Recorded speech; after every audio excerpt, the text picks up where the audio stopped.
Harney Basin, along with Klamath Basin and the Great Salt Lake, are the three most important areas left in the western U.S. from a spring migratory bird stopover perspective. Malheur is really an incredible place for birds. It's absolutely spectacular. Over 300 different species of birds use the refuge at one point or another during the year. In this basin, you have up to 5 million ducks show up every year. You have 1 million geese. Half of the world's Ross's geese come through this basin.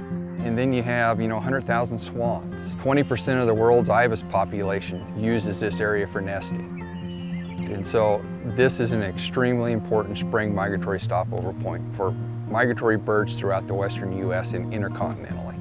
Many of our species are in decline. In fact, about 1 out of every 4 bird species in North America is experiencing very significant long-term declines. And so our bird populations are in trouble. And if you care about birds, either for their intrinsic value or for the critical role they play in the health of our ecosystems, you have to care about places like Malheur. Malheur is an absolutely critical wildlife refuge on the Pacific Flyway. When you think about why these bird populations are in such serious trouble, it's because of loss of habitat, fragmentation of habitat. That's the primary driver of bird declines. What the ground raises here is native meadows, and it's all flood irrigated. Flood irrigation means that you basically flood the field area and then you just let it permeate. Well, we flood irrigate because it's cost effective. It's beneficial in a lot of respects for what we do, how we do it. These natural wetland meadows, that flood irrigation suits them, and it suits the overall ecology and the environment. Those ducks need these wet fields to be able to have their nests and all those kind of things. So there it works really well. Just generalizations about flood irrigation being good or bad, I think, are not terribly useful. I think you really have to look at the specific landscape and what's occurring there and what role it's playing. In the case of the Harney Basin, if you go down there, what you're going to find is a lot of the wildlife populations are not using the refuge per se, but they're using the land surrounding the refuge. This is a connected, integrated landscape. And so while the refuge is critically important, so too is the Sylvies floodplain to the north and other wildlife areas surrounding it. Traditional flood irrigation practices mimic what the natural system did.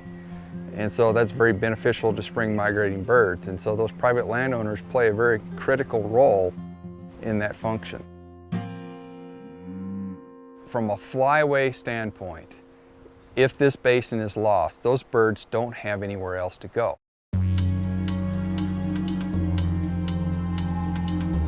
I'm concerned that this kind of habitat is at risk.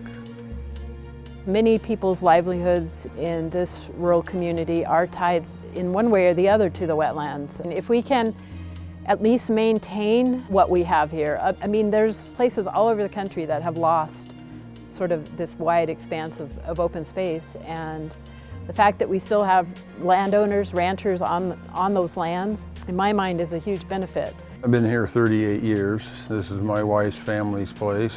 Beautiful place, nice place to live. Takes a lot of land to properly run cattle. It isn't what people perceive it to be. This system is completely dependent on spring runoff. We get that, then these meadows grow and thrive and do well. And if we don't, we might not have any meadow production at all. Drought. And they've seen drought in various places in the United States. And so, we go to this conservation mode. It's like, okay, we have to conserve every drop of water, which is a great thing. But then some of those things become black and white about what's efficiency and what is, saving water, and then what works where and not. Different situations result in different needs. In this case, I think flood irrigation absolutely makes sense, and it's nice because it makes sense for the ranchers. It also makes sense for the wildlife. It's hard to recognize that by not saving every drop of water that we're actually creating habitat, and we have been for, hundreds of years. What's the best way to do this so every living thing, wildlife to plant to human, can coexist in this area? So how do we upgrade that in a way that preserves the agricultural objectives, preserves the wildlife, and makes really the most efficient use of water as well? People have very old irrigation pipes and systems, so there may be ways to upgrade it. We love the land. We want to see the soils and the plants and the wildlife thrive. What those ranches are essentially doing is creating viable habitat and absolutely essential habitat for these populations that are moving through. It's not a one-time fix here. This is something that's a recurring management strategy.